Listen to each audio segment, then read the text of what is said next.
Recorded Books, Incorporated presents an unabridged recording of The Old Man and the Sea by Ernest Hemingway, narrated by Frank Muller.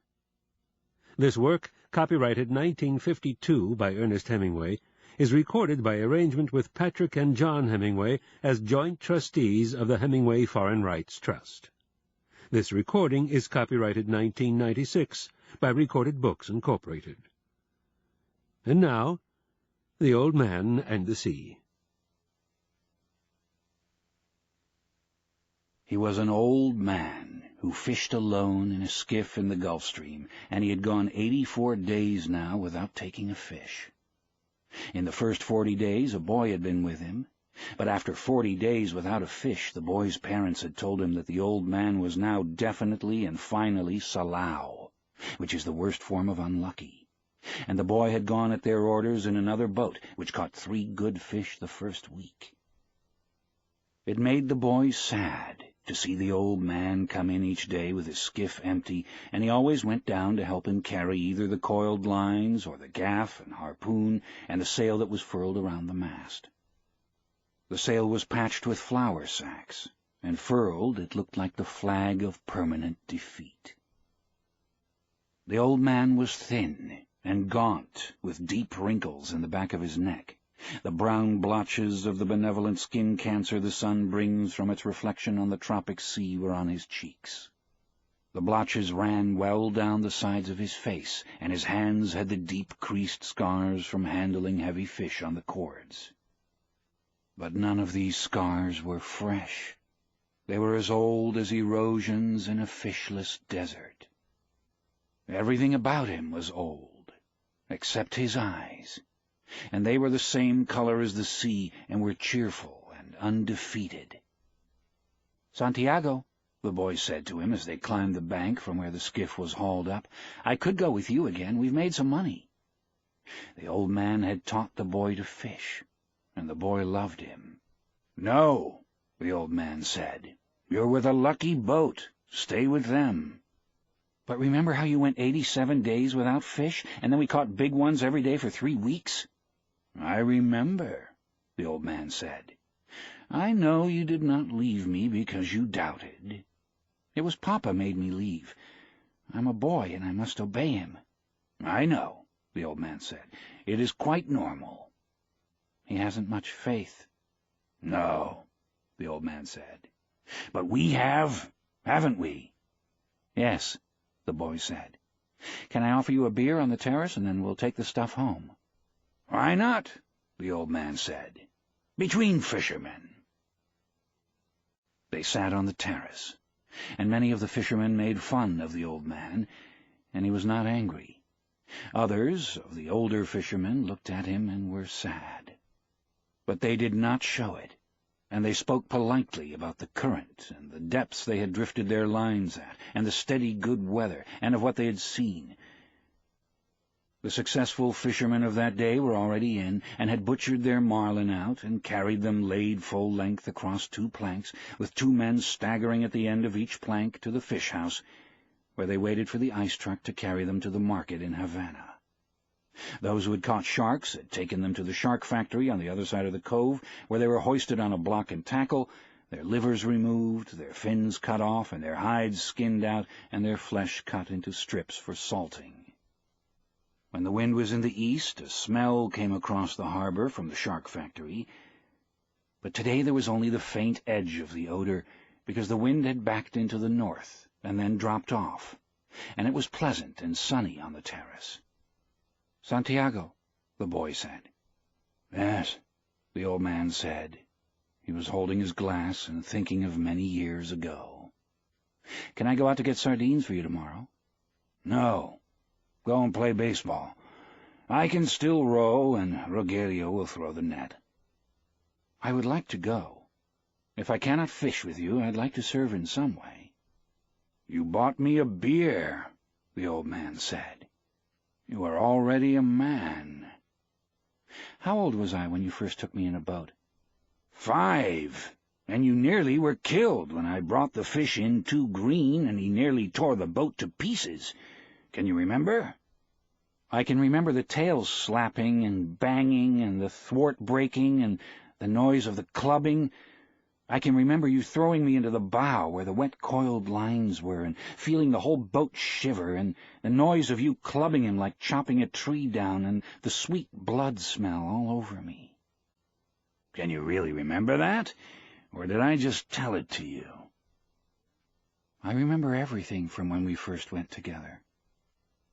The old man looked at him with his sunburned, confident, loving eyes.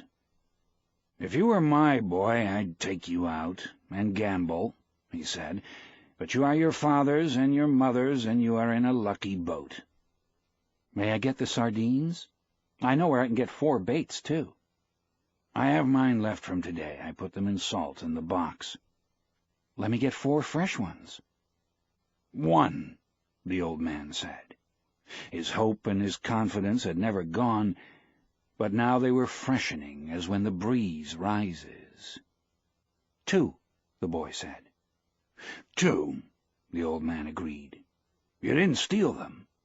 "I would," the boy said, "but I bought these." "Thank you," the old man said.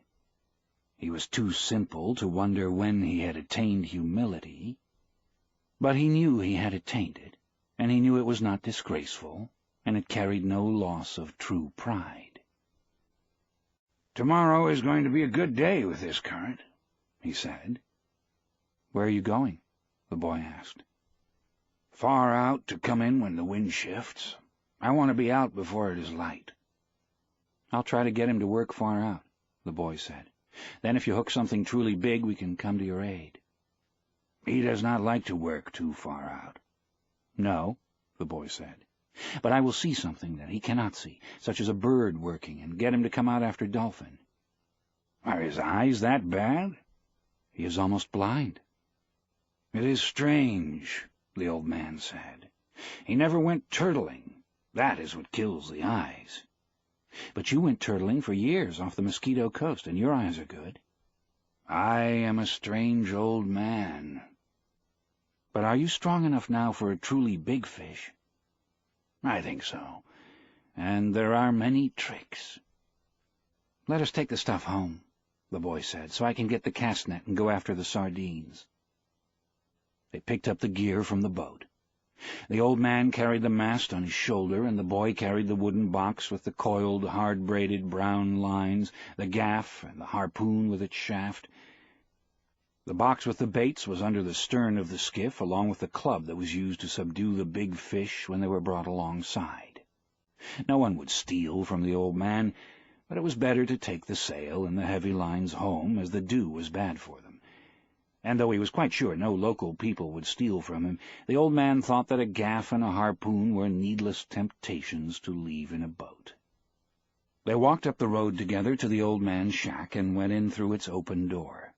The old man leaned the mast with its wrapped sail against the wall, and the boy put the box and the other gear beside it. The mast was nearly as long as the one room of the shack.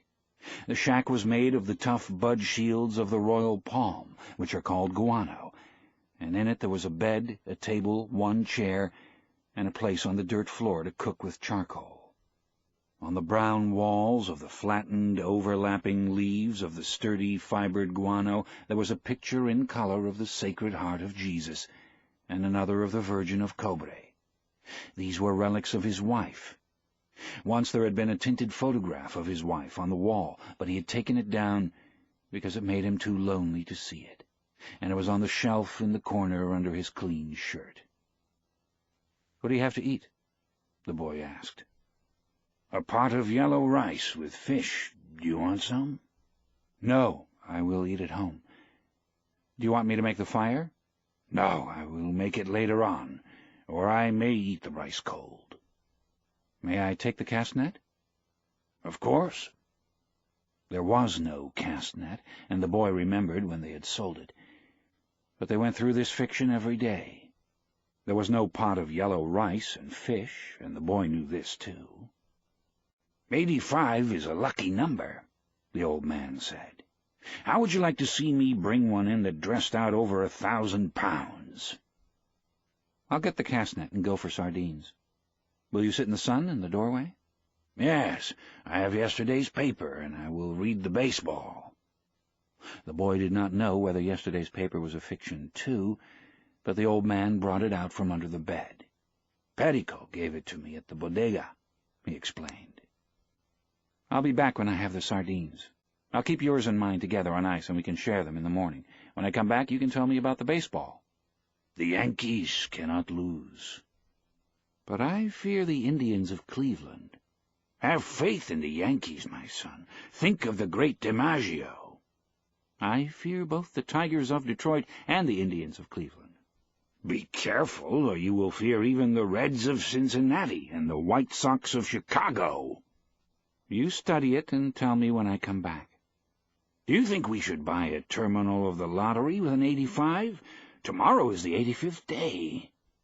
"We can do that," the boy said. "But what about the 87 of your great record?" "It could not happen twice. Do you think you can find an 85? "I can order one." "One sheet. That's $2.50. Who can we borrow that from?" "That's easy. I can always borrow $2.50. "I think perhaps I can, too. But I try not to borrow. First you borrow, then you beg." "Keep warm, old man," the boy said. "Remember, we're in September." "The month when the great fish come," the old man said. "Anyone can be a fisherman in May." "I go now for the sardines," the boy said. When the boy came back, the old man was asleep in the chair, and the sun was down. The boy took the old army blanket off the bed and spread it over the back of the chair and over the old man's shoulders. They were strange shoulders, still powerful, although very old, and the neck was still strong, too, and the creases did not show so much when the old man was asleep and his head fallen forward. His shirt had been patched so many times that it was like the sail, and the patches were faded to many different shades by the sun. The old man's head was very old, though, and with his eyes closed there was no life in his face. The newspaper lay across his knees, and the weight of his arm held it there in the evening breeze. He was barefooted.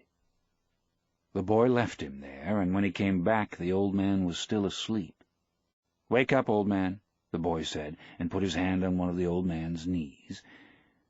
The old man opened his eyes, and for a moment he was coming back from a long way away. Then he smiled. "What have you got?" he asked. "Supper," said the boy. "We're going to have supper." "I'm not very hungry." "Come on and eat. You can't fish and not eat." "I have," the old man said, getting up and taking the newspaper and folding it. Then he started to fold the blanket. "Keep the blanket around you," the boy said. "You'll not fish without eating while I'm alive." "Then live a long time and take care of yourself," the old man said. "What are we eating?" "Black beans and rice, fried bananas, and some stew." The boy had brought them in a 2-decker metal container from the terrace. The 2 sets of knives and forks and spoons were in his pocket, with a paper napkin wrapped around each set. "Who gave this to you?" "Martin, the owner." "I must thank him." "I thanked him already," the boy said. "You don't need to thank him." "I'll give him the belly meat of a big fish," the old man said. "Has he done this for us more than once?" "I think so." "I must give him something more than the belly meat, then. He is very thoughtful for us." "He sent 2 beers." "I like the beer in cans best." "I know, but this is in bottles, a Tui beer, and I take back the bottles." "That's very kind of you," the old man said. "Should we eat?" "I've been asking you to," the boy told him gently. "I have not wished to open the container until you were ready." "I'm ready now," the old man said. "I only needed time to wash." Where did you wash? The boy thought. The village water supply was 2 streets down the road. I must have water here for him, the boy thought, and soap and a good towel. Why am I so thoughtless? I must get him another shirt, and a jacket for the winter, and some sort of shoes, and another blanket. "Your stew is excellent," the old man said. "Tell me about the baseball," the boy asked him. "In the American League it is the Yankees, as I said," the old man said happily. "They lost today," the boy told him. "That means nothing. The great DiMaggio is himself again." "They have other men on the team." "Naturally, but he makes the difference. In the other league between Brooklyn and Philadelphia, I must take Brooklyn. But then I think of Dick Sisler and those great drives in the old park." "There was nothing ever like them.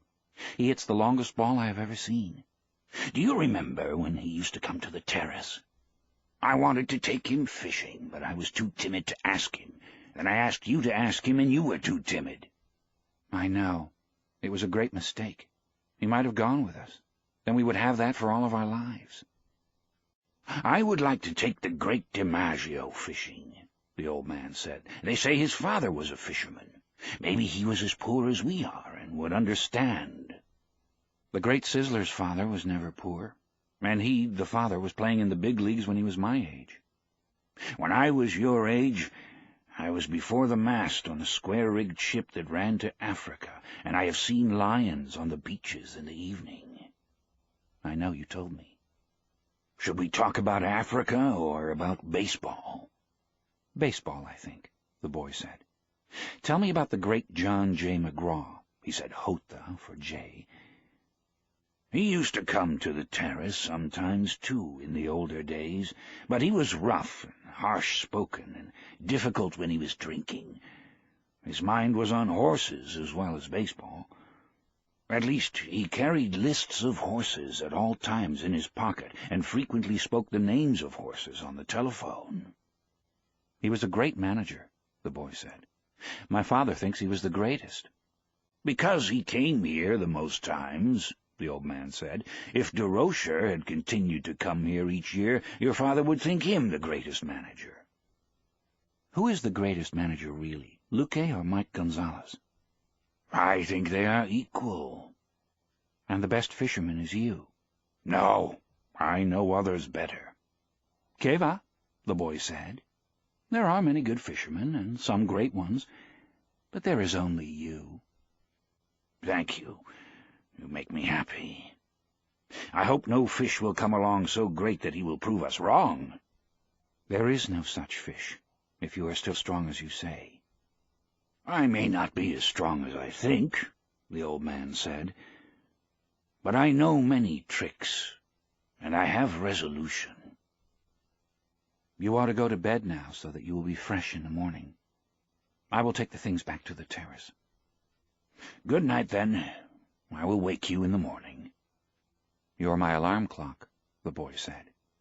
"Age is my alarm clock," the old man said. "Why do old men wake so early? Is it to have one longer day?" "I don't know," the boy said. "All I know is that young boys sleep late and hard." "I can remember it," the old man said. "I'll waken you in time." "I do not like for him to waken me. It is as though I were inferior." "I know." "Sleep well, old man." The boy went out. They had eaten with no light on the table, and the old man took off his trousers and went to bed in the dark. He rolled his trousers up to make a pillow, putting the newspaper inside them. He rolled himself in the blanket and slept on the other old newspapers that covered the springs of the bed. He was asleep in a short time, and he dreamed of Africa when he was a boy, and the long golden beaches, and the white beaches, so white they hurt your eyes, and the high capes, and the great brown mountains. He lived along that coast now every night, and in his dreams he heard the surf roar and saw the native boats come riding through it. He smelled the tar and oakum of the deck as he slept, and he smelled the smell of Africa that the land breeze brought at morning. Usually, when he smelled the land breeze, he woke up and dressed to go and wake the boy. But tonight the smell of the land breeze came very early, and he knew it was too early in his dream, and went on dreaming to see the white peaks of the islands rising from the sea, and then he dreamed of the different harbors and roadsteads of the Canary Islands. He no longer dreamed of storms, nor of women, nor of great occurrences, nor of great fish, nor fights, nor contests of strength, nor of his wife. He only dreamed of places now, and of the lions on the beach. They played like young cats in the dusk, and he loved them as he loved the boy. He never dreamed about the boy. He simply woke, looked out the open door at the moon, and unrolled his trousers and put them on. He urinated outside the shack and then went up the road to wake the boy. He was shivering with the morning cold, but he knew he would shiver himself warm, and that soon he would be rowing. The door of the house where the boy lived was unlocked, and he opened it and walked in quietly with his bare feet. The boy was asleep on a cot in the first room, and the old man could see him clearly with the light that came in from the dying moon. He took hold of one foot, gently, and held it until the boy woke and turned and looked at him. The old man nodded, and the boy took his trousers from the chair by the bed, and sitting on the bed pulled them on. The old man went out the door, and the boy came after him. He was sleepy, and the old man put his arm across his shoulders and said, "I am sorry." "Que va?" the boy said. "It is what a man must do." They walked down the road to the old man's shack, and all along the road in the dark, barefoot men were moving, carrying the masts of their boats. When they reached the old man's shack, the boy took the rolls of line and the basket and the harpoon and gaff, and the old man carried the mast with the furled sail on his shoulder. "Do you want coffee?" the boy asked. "We'll put the gear in the boat and then get some." They had coffee from condensed milk cans at an early morning place that served fishermen. "How did you sleep, old man?" the boy asked. He was waking up now, although it was still hard for him to leave his sleep. "Very well, Manolin," the old man said. "I feel confident today." "So do I," the boy said. "Now I must get your sardines and mine and your fresh baits." He brings our gear himself. He never wants anyone to carry anything. "We're different," the old man said. "I let you carry things when you were 5 years old." "I know it," the boy said. "I'll be right back. Have another coffee. We have credit here." He walked off barefooted on the coral rocks to the ice house where the baits were stored. The old man drank his coffee slowly. It was all he would have all day, and he knew that he should take it. For a long time now eating had bored him, and he never carried a lunch. He had a bottle of water in the bow of the skiff, and that was all he needed for the day. The boy was back now with the sardines and the 2 baits wrapped in a newspaper, and they went down the trail to the skiff, feeling the pebbled sand under their feet, and lifted the skiff and slid her into the water. "Good luck, old man." "Good luck," the old man said. He fitted the rope lashings of the oars onto the thole pins, and leaning forward against the thrust of the blades in the water, he began to row out of the harbor in the dark. There were other boats from the other beaches going out to sea, and the old man heard the dip and push of their oars, even though he could not see them now the moon was below the hills. Sometimes someone would speak in a boat, but most of the boats were silent, except for the dip of the oars. They spread apart after they were out of the mouth of the harbor, and each one headed for the part of the ocean where he hoped to find fish. The old man knew he was going far out, and he left the smell of the land behind, and rowed out into the clean early morning smell of the ocean. He saw the phosphorescence of the Gulf weed in the water as he rowed over the part of the ocean that the fishermen called the Great Well, because there was a sudden deep of 700 fathoms, where all sorts of fish congregated, because of the swirl the current made against the steep walls of the floor of the ocean. Here there were concentrations of shrimp and baitfish, and sometimes schools of squid in the deepest holes, and these rose close to the surface at night, where all the wandering fish fed on them. In the dark the old man could feel the morning coming, and as he rowed he heard the trembling sound as flying fish left the water, and the hissing that their stiff set wings made as they soared away in the darkness. He was very fond of flying fish, as they were his principal friends on the ocean.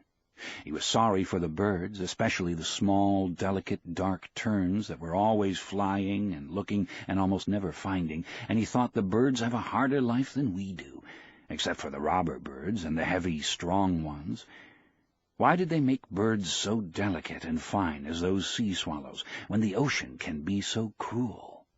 She is kind and very beautiful, but she can be so cruel, and it comes so suddenly, and such birds that fly dipping and hunting with their small, sad voices are made too delicately for the sea. He always thought of the sea as la mar, which is what people call her in Spanish when they love her. Sometimes those who love her say bad things of her, but they are always said as though she were a woman. Some of the younger fishermen, those who used buoys as floats for their lines and had motor boats bought when the shark livers had brought much money, spoke of her as El Mar, which is masculine. They spoke of her as a contestant, or a place, or even an enemy. But the old man always thought of her as feminine, and as something that gave or withheld great favors. And if she did wild or wicked things, it was because she could not help them. The moon affects her as it does a woman, he thought. He was rowing steadily, and it was no effort for him, since he kept well within his speed, and the surface of the ocean was flat except for the occasional swirls of the current. He was letting the current do a third of the work, and as it started to be light, he saw he was already further out than he had hoped to be at this hour. I worked the deep wells for a week and did nothing, he thought. Today I'll work out where the schools of Bonito and Albacore are, and maybe there will be a big one with them. Before it was really light, he had his baits out and was drifting with the current. One bait was down 40 fathoms. The second was at 75, and the third and fourth were down in the blue water at 100 and 125 fathoms. Each bait hung head down, with the shank of the hook inside the baitfish, tied and sewed solid, and all the projecting part of the hook, the curve and the point, was covered with fresh sardines. Each sardine was hooked through both eyes, so that they made a half garland on the projecting steel. There was no part of the hook that a great fish could feel, which was not sweet-smelling and good-tasting. The boy had given him 2 fresh small tunas, or albacores, which hung on the 2 deepest lines like plummets, and on the others he had a big blue runner and a yellow jack that had been used before, but they were in good condition still, and had the excellent sardines to give them scent and attractiveness.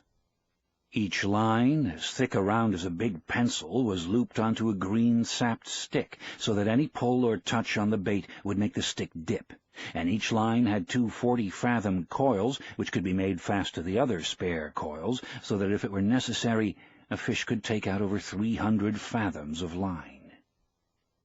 Now the man watched the dip of the 3 sticks over the side of the skiff, and rowed gently to keep the line straight up and down and at their proper depths. It was quite light, and any moment now the sun would rise. The sun rose thinly from the sea, and the old man could see the other boats, low on the water and well in toward the shore, spread out across the current. Then the sun was brighter, and the glare came on the water, and then, as it rose clear, the flat sea sent it back at his eyes, so that it hurt sharply, and he rowed without looking into it. He looked down into the water, and watched the lines that went straight down into the dark of the water. He kept them straighter than anyone did, so that at each level in the darkness of the stream there would be a bait waiting exactly where he wished it to be for any fish that swam there. Others let them drift with the current, and sometimes they were at 60 fathoms when the fishermen thought they were at 100. But, he thought, I keep them with precision. Only I have no luck any more. But who knows? Maybe today. Every day is a new day. It is better to be lucky. But I would rather be exact. Then when luck comes, you are ready. The sun was 2 hours higher now, and it did not hurt his eyes so much to look into the east. There were only 3 boats in sight now, and they showed very low and far inshore. All my life the early sun has hurt my eyes, he thought. Yet they are still good. In the evening I can look straight into it without getting the blackness. It has more force in the evening, too. but in the morning it is painful." Just then he saw a man-of-war bird with his long black wings circling in the sky ahead of him. He made a quick drop, slanting down on his back-swept wings, and then circled again. "He's got something," the old man said aloud. "He's not just looking." He rode slowly and steadily toward where the bird was circling. He did not hurry, and he kept his lines straight up and down.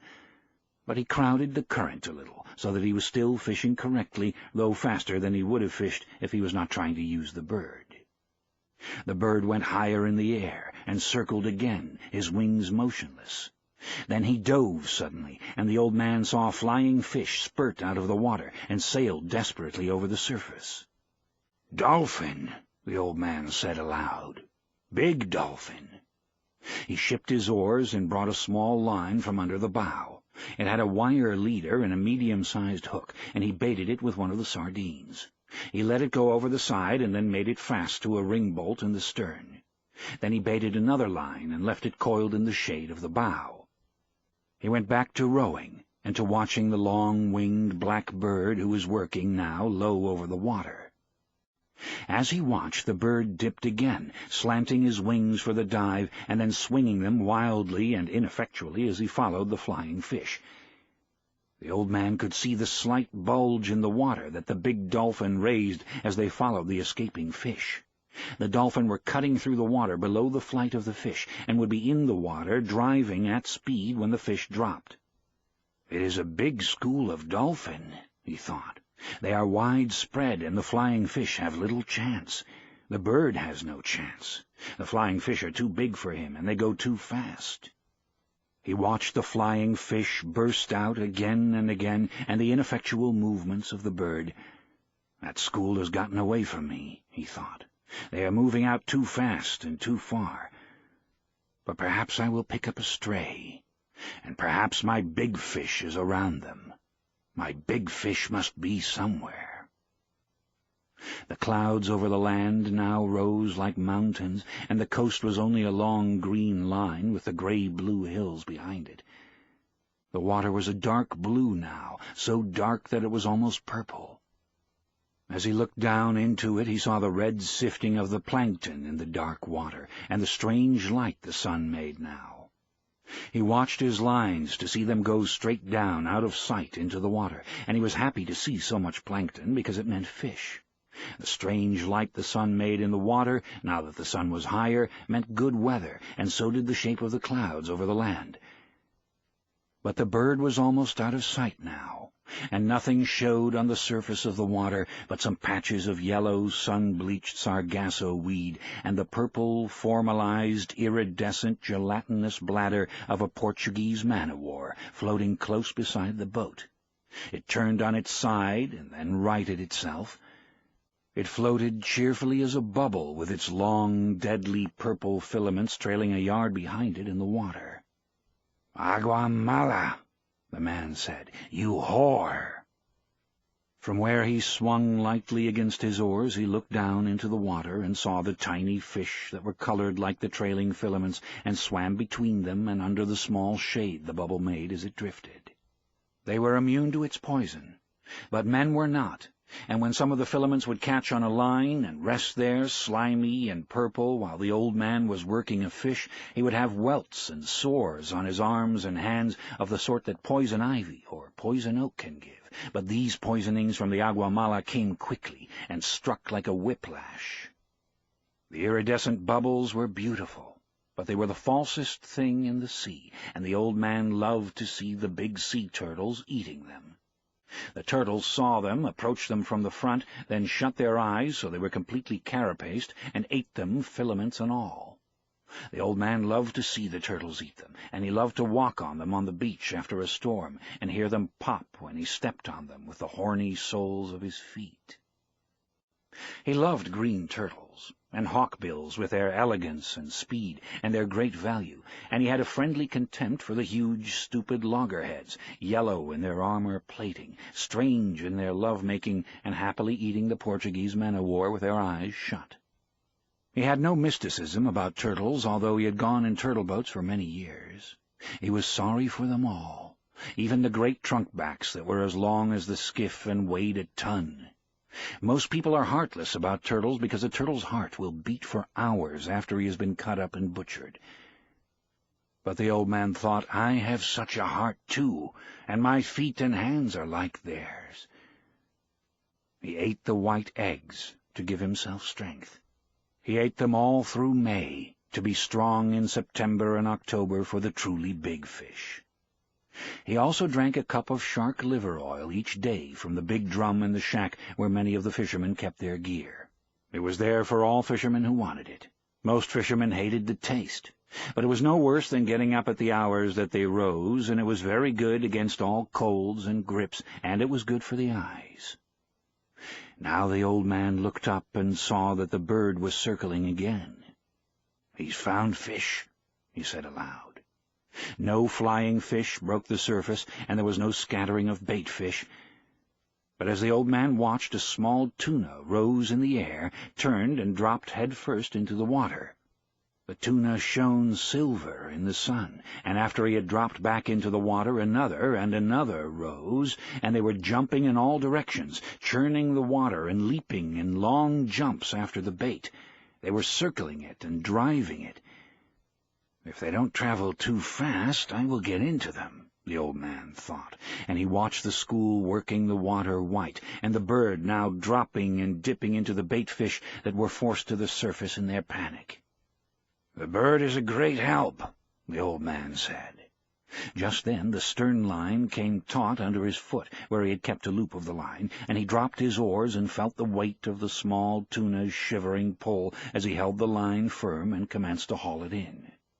The shivering increased as he pulled in, and he could see the blue back of the fish in the water and the gold of his sides before he swung him over the side and into the boat.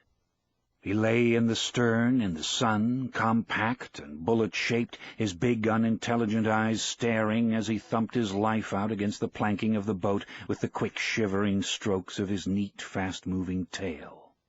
The old man hit him on the head for kindness, and kicked him, his body still shuddering, under the shade of the stern. "Albacore," he said aloud. "You'll make a beautiful bait. You'll weigh 10 pounds. He did not remember when he had first started to talk aloud when he was by himself. He had sung when he was by himself in the old days, and he had sung at night sometimes when he was alone, steering on his watch in the smacks or in the turtle boats. He had probably started to talk aloud when alone, when the boy had left. But he did not remember. When he and the boy fished together, they usually spoke only when it was necessary. They talked at night or when they were storm-bound by bad weather. It was considered a virtue not to talk unnecessarily at sea, and the old man had always considered it so and respected it. But now he said his thoughts aloud many times, since there was no one that they could annoy. "If the others heard me talking out loud, they would think that I am crazy," he said aloud. "But since I am not crazy, I do not care. And the rich have radios to talk to them in their boats and to bring them the baseball. Now is no time to think of baseball," he thought. "Now is the time to think of only one thing, that which I was born for. There might be a big one around that school," he thought. "I picked up only a straggler from the albacore that were feeding, but they are working far out and fast. Everything that shows on the surface today travels very fast and to the northeast. Can that be the time of day? Or is it some sign of weather that I do not know?" He could not see the green of the shore now, but only the tops of the blue hills that showed white as though they were snow-capped, and the clouds that looked like high snow mountains above them. The sea was very dark, and the light made prisms in the water. The myriad flecks of the plankton were annulled now by the high sun, and it was only the great deep prisms in the blue water that the old man saw now, with his lines going straight down into the water that was a mile deep. The tuna, the fishermen called all the fish of that species tuna, and only distinguished among them by their proper names when they came to sell them or to trade them for baits, were down again. The sun was hot now, and the old man felt it on the back of his neck, and felt the sweat trickle down his back as he rowed. "I could just drift," he thought, "and sleep, and put a bight of line around my toe to wake me. But today is 85 days, and I should fish the day well.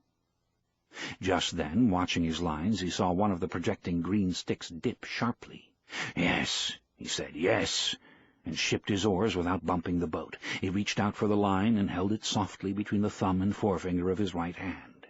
He felt no strain nor weight, and he held the line lightly. Then it came again. This time it was a tentative pull, not solid nor heavy, and he knew exactly what it was. 100 fathoms down, a marlin was eating the sardines that covered the point and the shank of the hook, where the hand-forged hook projected from the head of the small tuna. The old man held the line delicately, and softly, with his left hand, unleashed it from the stick. Now he could let it run through his fingers without the fish feeling any tension. This far out, he must be huge in this month, he thought. "Eat them, fish. Eat them. Please eat them. How fresh they are, and you down there 600 feet in that cold water in the dark. Make another turn in the dark and come back and eat them." He felt the light, delicate pulling, and then a harder pull, when a sardine's head must have been more difficult to break from the hook. Then there was nothing. "Come on," the old man said aloud. "Make another turn. Just smell them. Aren't they lovely? Eat them good now. And then there is the tuna, hard and cold and lovely. Don't be shy, fish. Eat them." He waited with the line between his thumb and his finger, watching it and the other lines at the same time, for the fish might have swum up or down. Then came the same delicate, pulling touch again. "He'll take it," the old man said aloud. "God help him to take it." He did not take it, though. He was gone, and the old man felt nothing. "He can't have gone," he said. "Christ knows he can't have gone. He's making a turn. Maybe he has been hooked before, and he remembers something of it." Then he felt the gentle touch on the line, and he was happy. It was only his turn, he said. He'll take it. He was happy, feeling the gentle pulling. And then he felt something hard and unbelievably heavy. It was the weight of the fish, and he let the line slip down, down, down, unrolling off the first of the 2 reserve coils. As it went down, slipping lightly through the old man's fingers, he could still feel the great weight, though the pressure of his thumb and finger were almost imperceptible. "What a fish!" he said. "He has it sideways in his mouth now, and he is moving off with it." "Then he will turn and swallow it," he thought. He did not say that because he knew that if you said a good thing it might not happen. He knew what a huge fish this was, and he thought of him moving away in the darkness with the tuna held crosswise in his mouth. At that moment he felt him stop moving, but the weight was still there. Then the weight increased, and he gave more line. He tightened the pressure of his thumb and finger for a moment, and the weight increased and was going straight down. "He's taken it," he said. "Now I'll let him eat it well." He let the line slip through his fingers while he reached down with his left hand and made fast the free end of the 2 reserve coils to the loop of the 2 reserve coils of the next line. Now he was ready. He had 3 40-fathom coils of line in reserve now, as well as the coil he was using. "Eat it a little more," he said. "Eat it well. Eat it so that the point of the hook goes into your heart and kills you," he thought. "Come up easy and let me put the harpoon into you." "All right. Are you ready? Have you been long enough at table?" "Now," he said aloud, and struck hard with both hands, gained a yard of line, and then struck again and again, swinging with each arm alternately on the cord with all the strength of his arms and the pivoted weight of his body. Nothing happened. The fish just moved away slowly, and the old man could not raise him an inch.